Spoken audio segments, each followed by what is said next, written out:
Champagne, and I'm a therapist here in the Twin Cities, and I work with ages 6 and up. Adolescents are kind of my thing.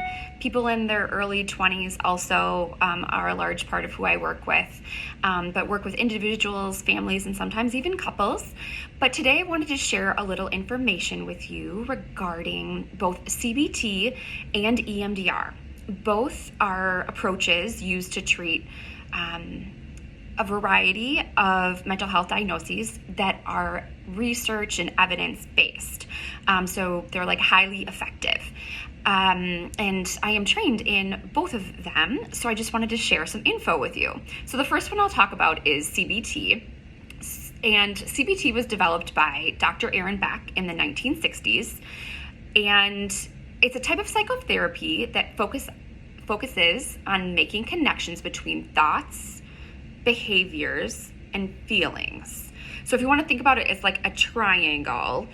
At the top of the triangle, we have thoughts, and then on the two sides here, behaviors and actions. And you can just imagine that all three of those things impact one another. So if you're having a thought that's negative, it might make you sad, and then therefore it might make you act out or do something that a person that's sad would do. So essentially, therapists who use CBT help people identify and change dysfunctional patterns in their thinking, feeling, and behavior. It can be effective in treating a wide range of issues, not only anxiety and depression, but also eating disorders and substance abuse. We often develop distorted core beliefs about ourselves from childhood through our lifetime. CBT helps confront and change those distortions. For example, a person who believes they're unworthy may always look for evidence that reinforces the belief that they are unworthy. So if they get a bad grade on a test, they may think it's because they're not very smart, or they call themselves dumb or stupid in their head, which isn't helpful language. So a therapist would help them reframe this thought to make it a more realistic one, such as, I didn't set enough time aside to study last night, or everyone gets bad grades on a test sometimes. And if a friend doesn't call them back, they may assume it's because the friend doesn't like them anymore. But in reality, a therapist would help them reframe that to something such as, well, maybe my friend is busy with her family tonight or has other plans. Or perhaps my friend got their phone taken away from them by their parents, and that's why they're not getting back to me. So exploring other reasons why you may be having the thought and being able to reframe it to something more realistic.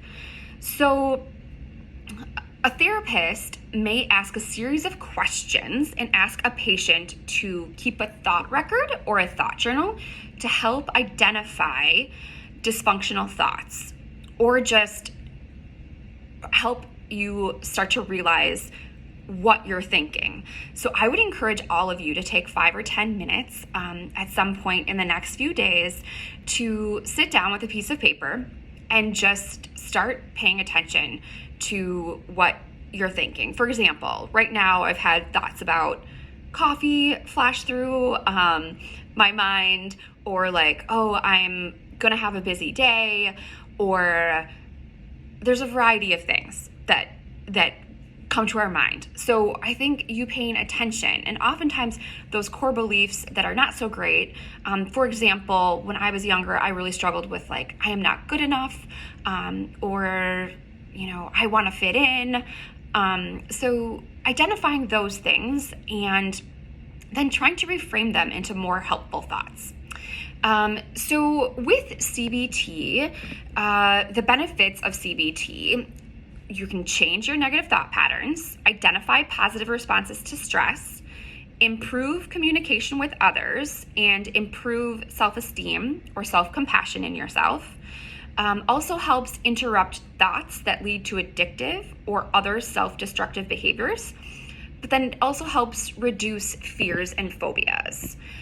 And so that's a little about CBT. And now I'm going to share just a little about EMDR, which is a passion of mine. I just love EMDR. The results that I've seen with my clients once I was trained in EMDR, it was kind of unbelievable. And so work that we maybe would do for years, just doing typical talk therapy, with EMDR, they might be resolved within a couple weeks or like several sessions of EMDR. So with EMDR, EMDR stands for eye movement desensitization and reprocessing. So it is proven to help both children and adults recover from trauma and other distressing life experiences, including PTSD, anxiety, depression, panic disorders, chronic illness, pain, grief, and much more.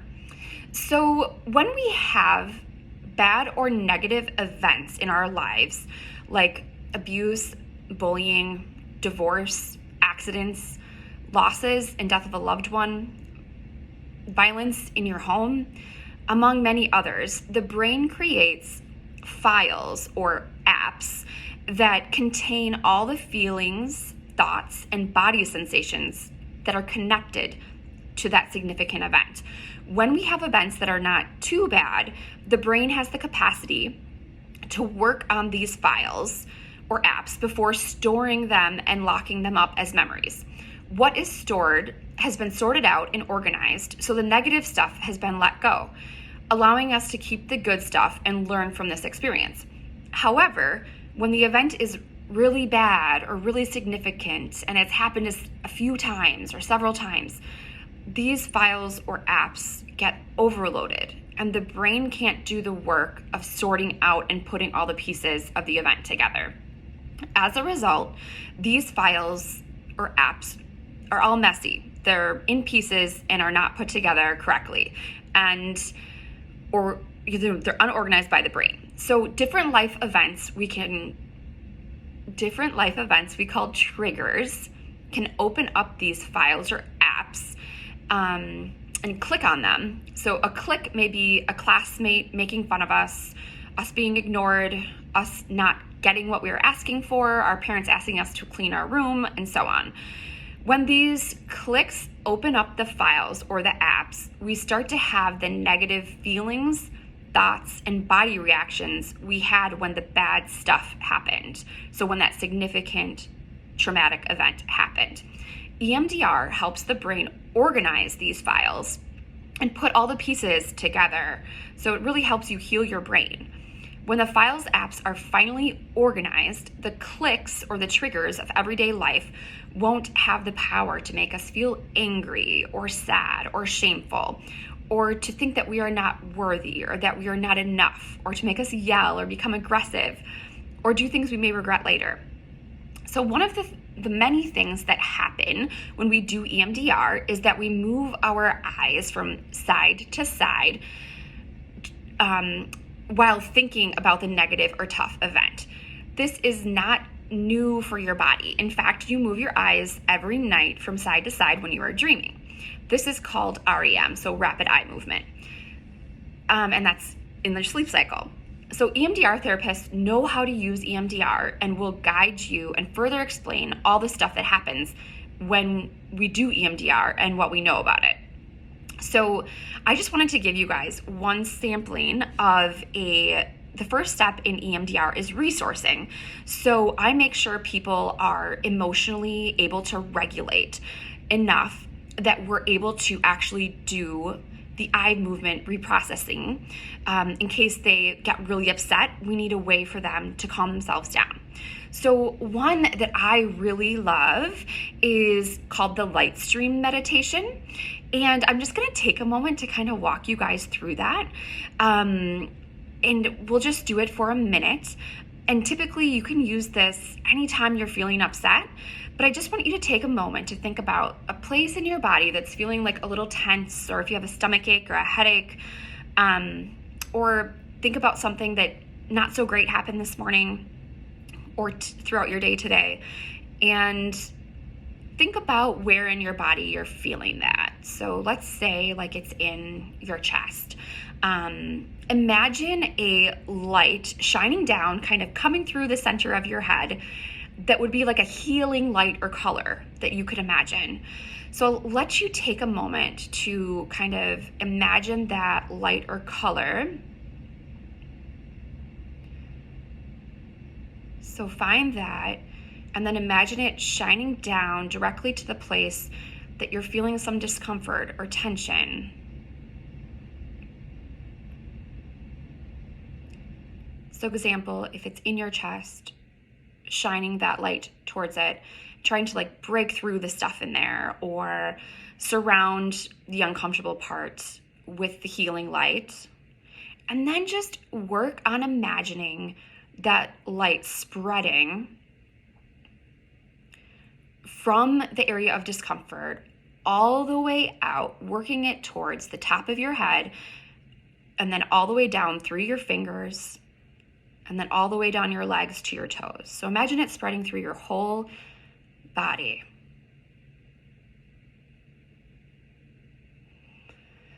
And just making sure you're breathing while you're doing that.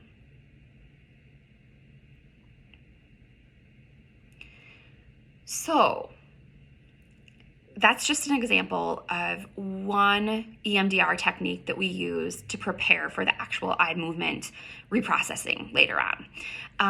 Try using that light stream if it worked for you.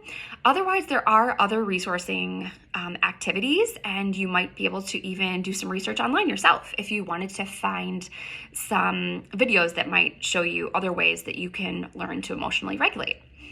Well, it was so great meeting with you guys today, and hopefully I'll be able to pop into a class at some point. But I think you also have some questions for me, so I'm going to meet with Natalie, and we're going to talk a little about the questions that you guys submitted. Okay, well, thank you so much.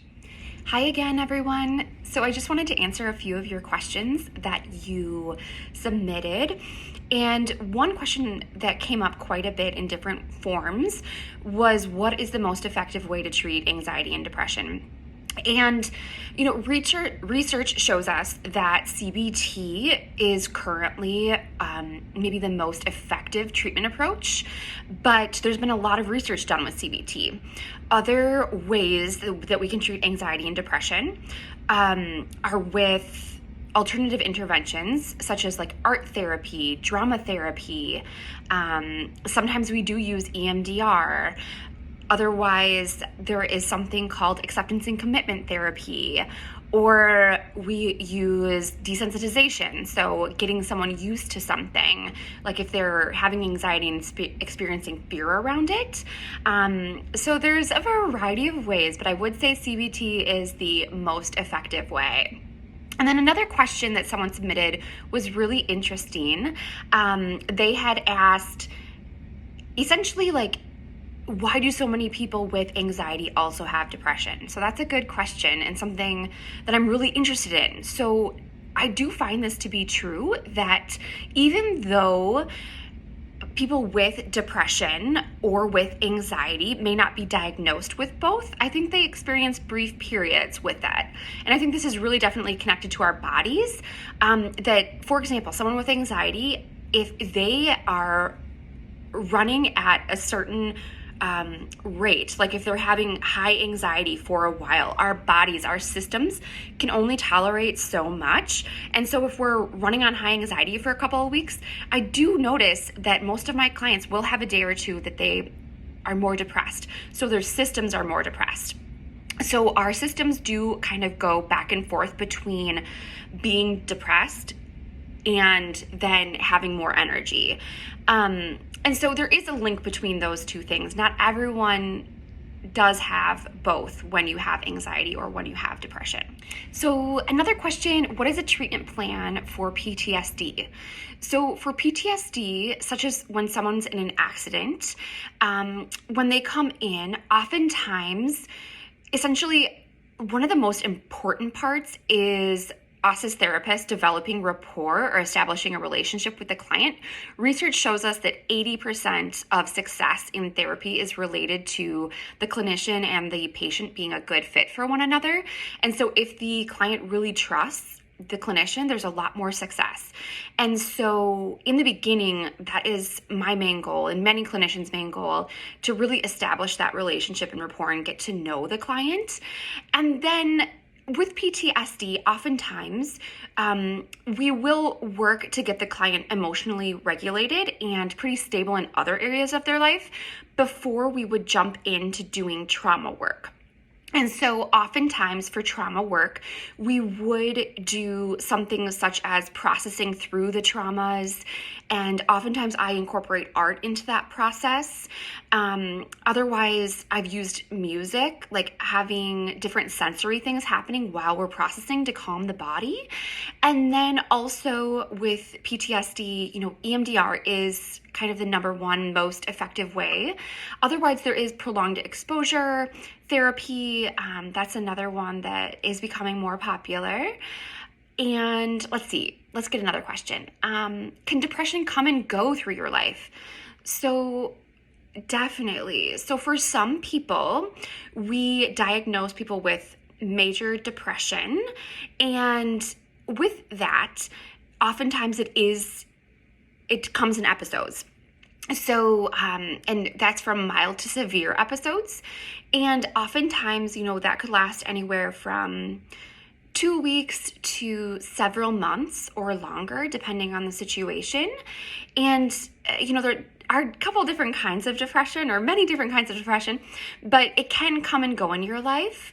And another way that we, treat depression, we oftentimes connect with people's medical doctors, because sometimes getting on a medication, even if it's for a temporary amount of time to bring down the anxiety or stabilize the depression, is something that we use, even though with medication, some people do have a chemical imbalance in their brains happening.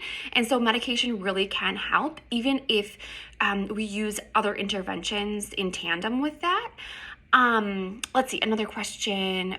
For also depression, essentially, there's something called persistent depressive disorder. And with that is kind of a lower level depression, a more mild depression that someone experiences ongoing. And that can be for like many years or throughout a lifetime. And let's see.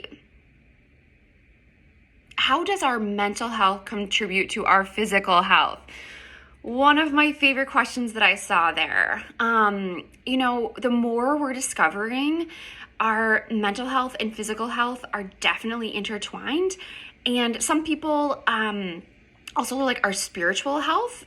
There's something called the wellness wheel. And so each of us have a bunch of different things that we kind of need to balance our wellness. But with the body and mind, they're so interconnected. So for example, really like exercise is something that helps release different chemicals that make us, feel better. So if someone is looking to feel better, oftentimes I encourage my clients to focus on, the way they feel after they go for a walk or after they do yoga versus, I think oftentimes in our culture, exercise is kind of pushed to do something or change our bodies, but oftentimes like it changes our bodies internally and it makes us feel better emotionally. So that is one way. But oftentimes like yoga is one of the number one recommended ways that we can kind of connect our bodies and minds. And there's been a lot of research on that. So yoga is another thing that has been proven to help with anxiety and depression. Let's see here. So a few of you had questions around how you can help a friend with mental illness. I loved that question. So, many of you, all of us kind of at different times struggle with different varying levels of mental health concerns. I would say that pretty much most people I've met, I could have diagnosed with something at some point in time. So it's very normal and it's just part of our human condition. So essentially with the helping a friend. So I would encourage all of you to, try to establish relationships and friendships that is something you can check in with each other on. And oftentimes, us not being scared to ask a person, how can I help support you? Or like, how can I help you take a next step? Whether that be talking to a parent, calling, a helpline, or trying to talk about if you're in therapy with other people to kind of like normalize it. I see so many teens or people, that are 17, 18, mid-20s. And so I often encourage people to kind of talk with one another about it. But I think one thing to keep in mind when we are helping our friends that are really struggling is we can't really help anyone without helping ourselves first and focusing on self-care. So making sure that we're doing okay is super important. And then if we do have extra energy, to be able to offer and provide support for others. But once again, really important that someone that's really needing more support possibly see a therapist or get a professional person to help them with that. Even though you guys can definitely provide support to one another, but just depending on the situation, they might need more than what you can offer, and that's okay.